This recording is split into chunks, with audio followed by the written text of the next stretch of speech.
Hari tu kita jumpa kat mana? Kat Bazar Ramadan Perangi Mall. Okey, lah ni pula kita jumpa kat mana? Kat kedai. Kedai kita kat mana?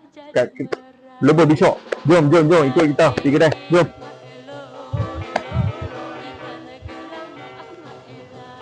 Daging rendang, the best seller. Yang ni pula gulai tunjang. Gulai tunjang, ayam pop pula. Ayam pop pun memang karat kat tempat lain lah. Kat sini lah. Yang ni perut lembu, sup ayam masak kicap, ayam gulai tapi ala Padang lah, ala Padang. Telur belado, ayam ikan tilapia, ikan keli, ayam hijau, ayam merah, ikan goreng, daging belado, ayam rendang. Ni yang ni kira yang orang kata apa jarang lah, nangka. Gulai nangka. Yang ni orang panggil gulai nangka lah.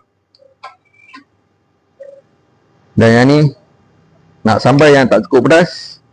Yang ni dua dah sambal. Sambal merah pedas, yang kurang pedas hijau. Okey. Ayam bakar. Ayam bakar ni kalau habis ya. Cepat dia dapat lah. Nanti dah lah.